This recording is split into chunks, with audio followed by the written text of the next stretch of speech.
ำกันเด้อทุกคนตอนบ่ายผมจะแซ่บคนยืนกินตำสมทุกคนตำปลาหมึกแซ่บๆคนมื้อนี้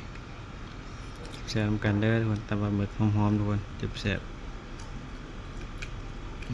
เบิ่งตอนต่อไปกันเลยครับสบายดีสวัสดีผู้กับบรรยากาศชินเอาอีกครั้งกันเด้อทุกคนตำปลาหมึกก่อนแซ่บๆคนตอนบ่ายลงมือกันเลยทุกคนการหอนขนาดแล้ว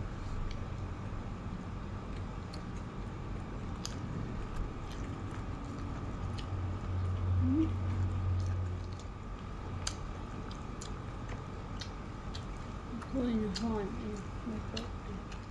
ปวดจังนะ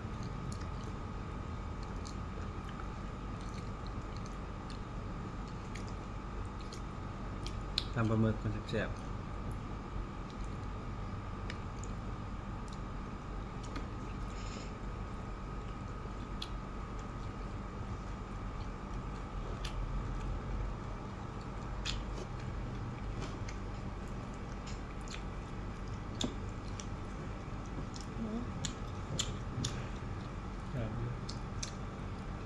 นัวโอ้แซ่บๆตำปลาหมึกคนแซ่บๆกันเด้อ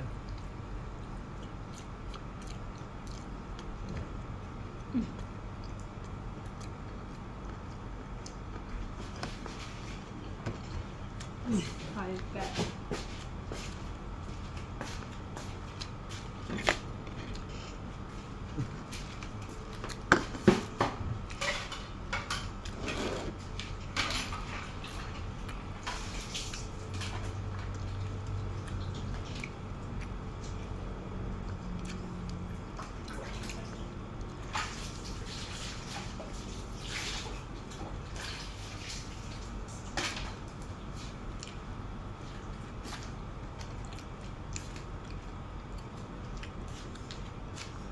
แซ่บๆตำปลาหมึกแซ่บ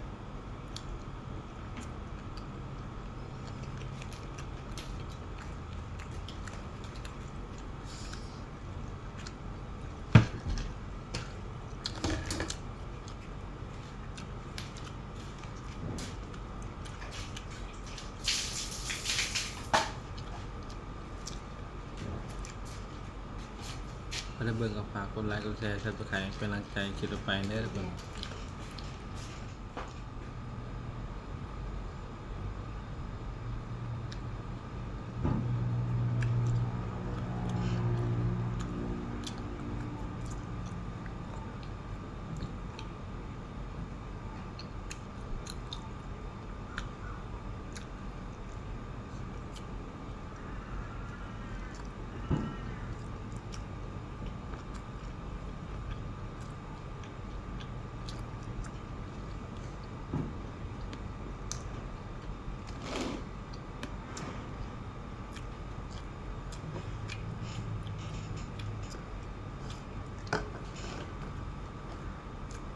อากาศร้อนขนาดนี้ทุกคนวันสงกรานต์อากาศร้อนขนาด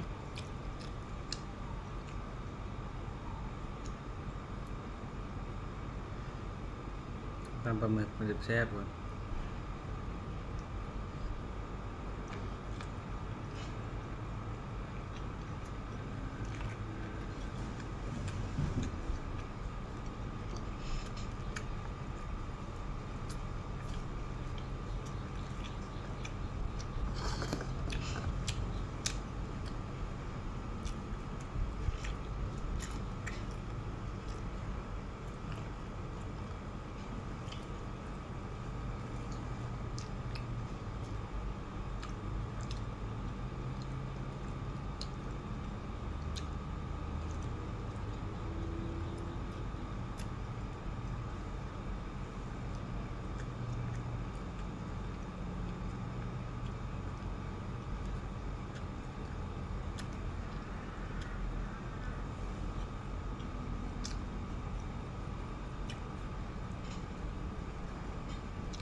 ำปลาหมึกคนจะแซ่บคนแซ่บได้ทุกคนตำปลาหมึกเฮ็ดเองทุกคนเลย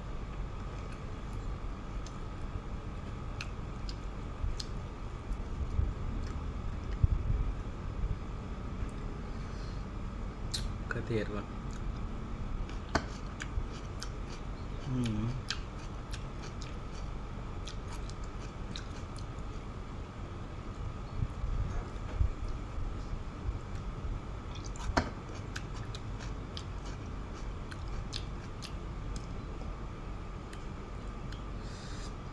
แซ่บๆคนแซ่บหลายนัว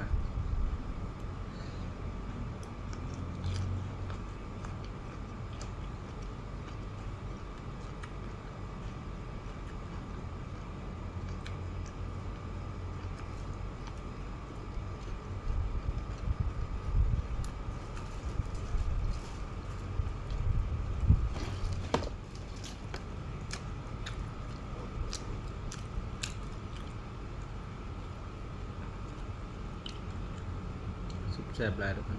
ทำปลาหมึกสุดแซ่บคนนัวๆขนาดนั้นคน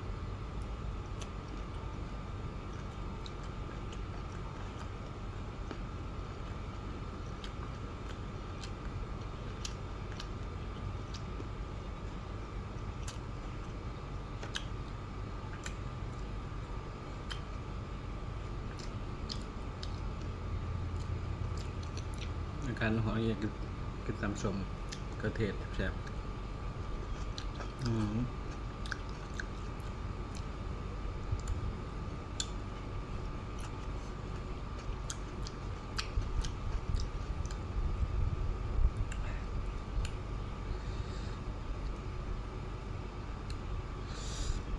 แซ่บมัน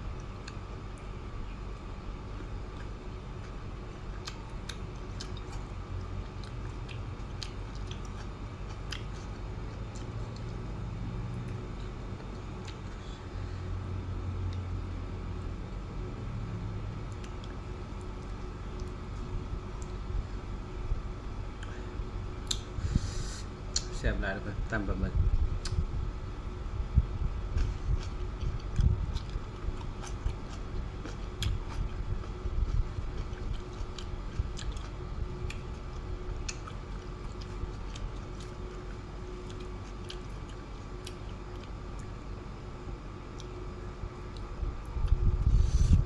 ตามประเมินนำกันเด้อทุกคนหัวทั้งในทั้งต่างประเทศทุกคนหัวฝั่งไทยและฝั่งลาวผมจะแชร์นำกันเด้อทุกคนเสียบหลายคนตามประเมิน